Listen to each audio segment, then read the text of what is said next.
everybody, I'm Jamie Vanbeber, the Director of Psychological Health here at the 138. Happy May Drill. I hope that you and your family are healthy and safe during this time. Last drill, I did a video over how to ask for help and the importance of reaching out and asking for help. We talked about, that a lot of times that when I'm talking with people, that it's not always that they don't want to ask for help, it's that maybe they don't know how to ask for help. And so we talked about things that we can do. Go to our friends and say, hey, I'm not okay. Hey, I'm having a really hard time. Maybe I'm not feeling myself lately. And so I wanted to kind of follow up from that video of, what do we do when someone does have a problem and they do have something that they want to talk to us about, and we're the ones that receive that information. What do we do with this information now that we have it? And how do we kind of triage to figure out what level of care that they might need, or also just to figure out, do they need additional supports rather than just listening right now?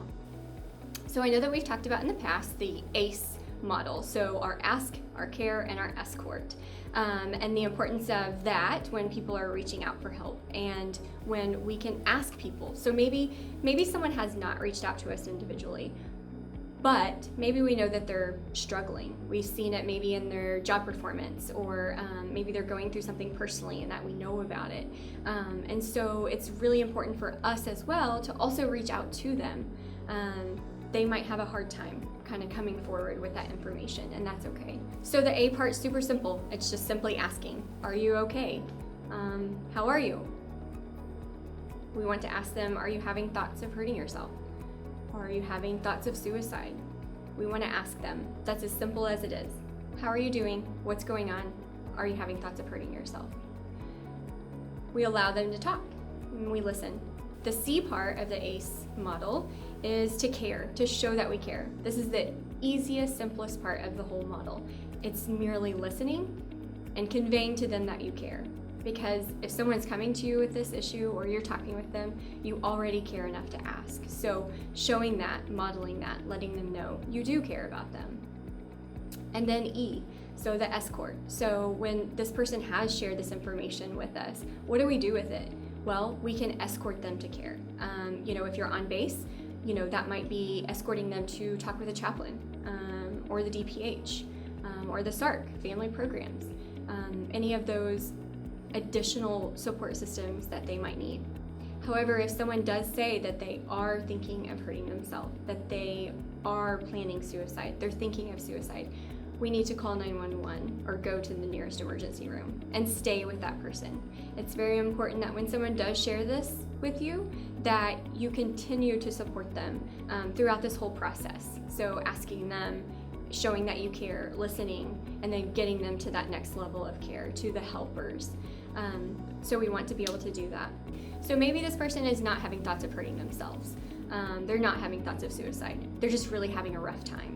And just through your conversations, the person and maybe yourself feel that, this might not be resolved right now. This might be a little bit bigger and we might need more professional help, helping them get to that next level of care. So again, on-base resources, off-base resources, maybe it's calling military OneSource, maybe it's helping them find a therapist, that kind of stuff. But again, you don't have to do that all on your own. There are resources out there, so you can certainly let me know if there's anything that I can do to help people get them connected with care, and then a lot of our other on-base resources as well. If the person is in distress, we want to make sure that we don't leave them alone. Again, we want to escort them to care. We want to call 911. We want to call the crisis line. We want to take them to a person maybe on base that can listen as well and get them the care and the help that they need. That's probably one of the most important parts, right? Is that we want to make sure that this person not only doesn't feel alone, but is also actually not alone in this process. It can be very scary to the person when they're not feeling themselves. And you are the person that can support them and listen to them and to provide them with that shoulder to lean on. So again, there are a lot of resources out there. You have me, the Director of Psychological Health, our chaplains, family programs, our SARC. So I will share the off-base resources with you as well. My suggestion is that you go ahead and plug a lot of these numbers into your phone, so that way you have them readily available if you ever do need them. Numbers like Military OneSource, the Veterans Crisis Line, maybe numbers from their commanders, things like that. So if you have those numbers in your phone, you're going to feel a lot more comfortable taking on that information and escorting that person to that next level of care. So I hope that this is helpful. I hope that this kind of gives you a little bit better understanding of what to do when someone does reach out, and help you feel a little bit more comfortable that you do have the resources available to help people when they come to you with problems. There's also apps that I will provide links to that can be supportive to you guys, not only those of us that maybe are having a hard time asking for help or just aren't ready yet, and we just need a little bit of support. I'm going to provide those links for you guys as well. Again, if there's anything that I can do for you or your family members, please do not hesitate to call. I hope you have a great drill.